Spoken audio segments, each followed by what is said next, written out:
A man with wounds on his face sneaks into his house to pack his belongings.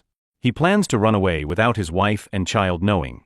2 years later, he is in Germany working as a carpenter. One day, his boss assigns him a job. Although reluctant, he obeys and sets off on a motorcycle. While riding through the German forest, his brakes fail. He crashes, and the impact sends his life into chaos.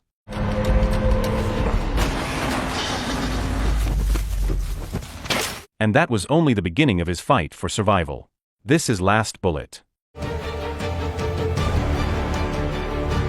Soon after, German police arrive to eliminate him. He hijacks one of their motorcycles, and a chase begins. This man is Arski, a former French policeman turned fugitive. His past is filled with blood and betrayal, and he now hides under a new identity. He fled from his wife and child after killing his own partner. In Germany, he built a new life as a carpenter and manipulated a woman into marrying him so he would not be suspected. Yet he still took dirty jobs, working with corrupt French police as a courier delivering drugs. When Arski makes another delivery, the German police pursue him again. Using his skills, he escapes.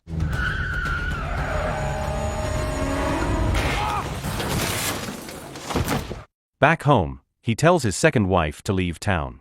He prepares cash, a passport, and a pistol to flee Germany. She demands answers, but he ignores her.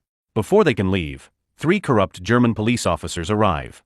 They expose his true identity, leaving his wife in shock, then shoot her dead. As Arski stares at her body, the officers explain they were sent by his former superior. They search the house and take a bag, unaware it contains a bomb. The explosion kills them instantly.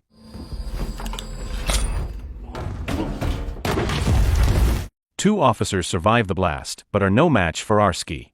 He kills them one by one, sparing only one to deliver a message to his boss that Arski is dead. Afterward, he burns the house down and prepares to return to France. Back in France, Arski goes to a used car lot to rent a Renault 21 that has been modified with weapons. Since the car has already been destroyed, he settles for a regular van instead. Meanwhile, attention shifts to Alexander Resch, a corrupt police commander who had hired the German police to kill Arski after his drug business was disrupted. Resch meets with other officers who hand over a gangster and informant named Lino, who also happens to be Arski's friend. Once the officers leave, Resch's men immediately beat Lino. On their way back to the station, the same officers discuss Resch's crimes, knowing they only need more time to expose him. Before they can act, a truck rams their car, leaving them fatally injured. The ambush is carried out by Yuri, Resch's right-hand man, who specializes in eliminating threats. Acting under orders, Yuri finishes the job and reports back to Resch. After receiving Yuri's message, Resch returned to Lino, who was already badly beaten. Resch chose not to kill him directly.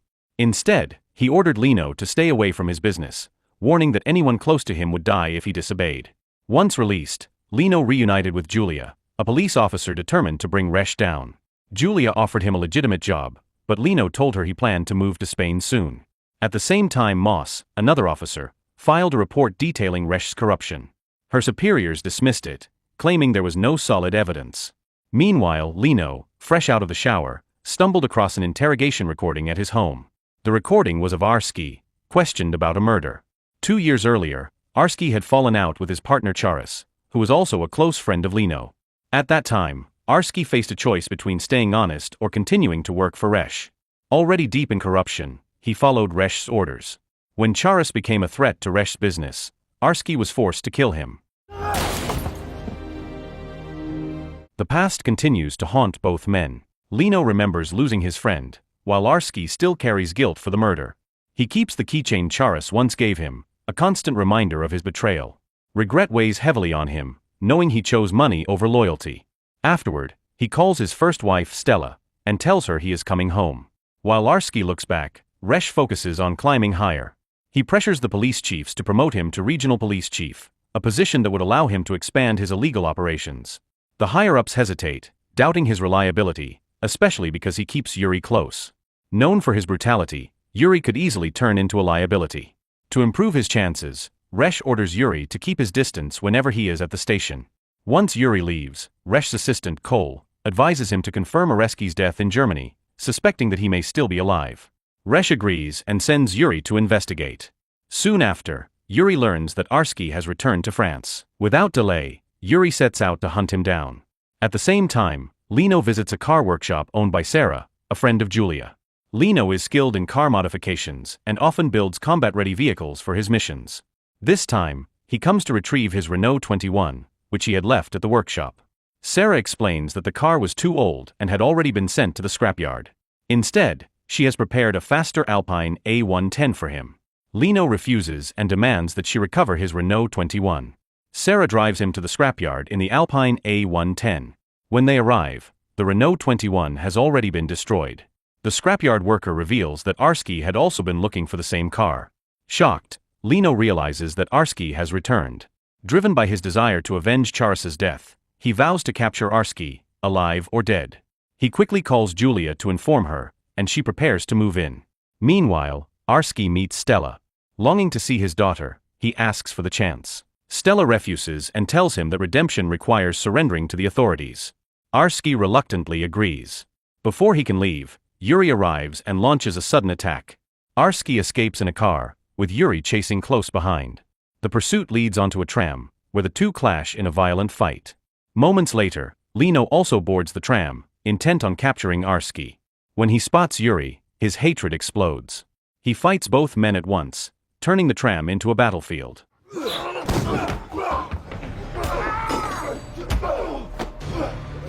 Despite being outnumbered, Lino holds his ground. While he is focused on Yuri, Arsky seizes the chance to leap through a window and hijack a police motorcycle. Lino immediately gives chase, and Julia joins in. The pursuit escalates across city streets and public parks, putting bystanders at risk.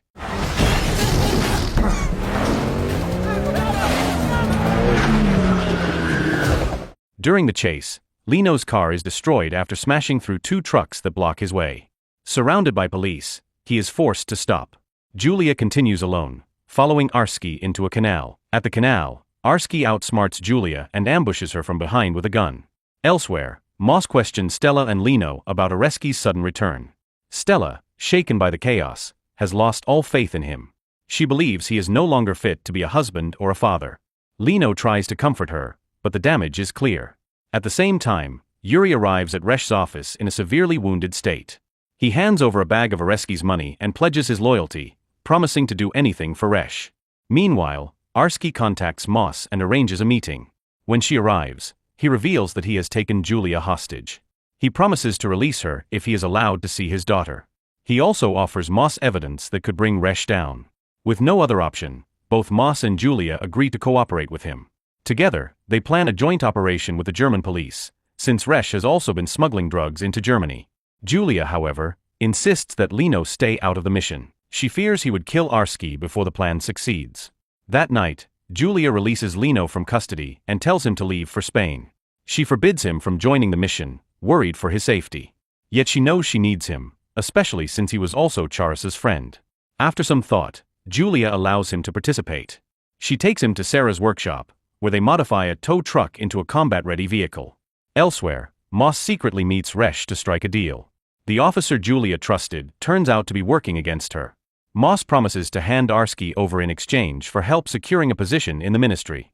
She betrays both Julia and Arsky by leaking the entire plan. Resh accepts the offer.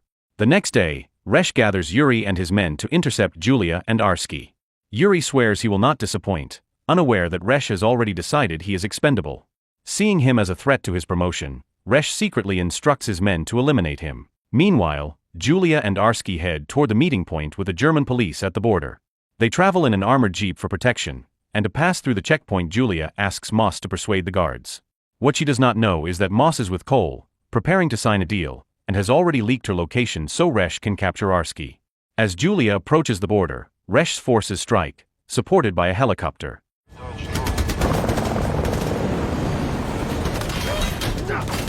Under heavy fire, Julia and Arsky begin to falter. At that moment, Lino arrives from the opposite direction, charging in with his modified vehicle. The helicopter shifts focus to chase him, giving Julia and Arsky room to fight back. With Lino's help, Resh's men are taken down, many crashing into one another. Julia, Arsky, and Lino break through, only to find the German police already massacred by Resh's troops. Overpowered, they surrender. Resh then reveals Moss's betrayal. Before Julia can react, he shoots her, leaving Lino stunned. He orders his men to execute both Lino and Arsky and to dispose of their bodies. Before the order is carried out, Yuri arrives in a car. Having survived, he seeks revenge against Resh. In the chaos, Yuri slaughters Resh and his men. Arsky takes the chance to escape. Lino rushes to Julia, who was shot in the stomach. Fortunately, she was wearing a bulletproof vest. Before losing strength, Julia begs him to capture Arsky to avenge Charas. Without hesitation, Lino gives chase. Arsky and Lino clash once again, racing through the city and destroying property along the way. The pursuit ends when Lino rams Arsky's car, forcing it through a guardrail and down onto the road below.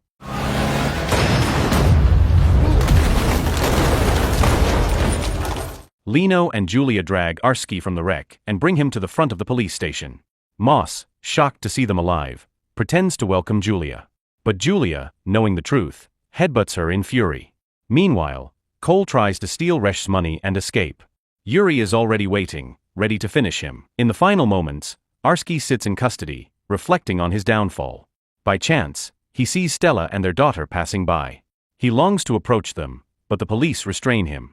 Stella refuses to acknowledge him, leaving Arsky with nothing but regret that will never fade. So the moral of the story is, if you betray everyone around you, you'll end up broke, beaten, and ignored by your own family while the only thing chasing you is regret.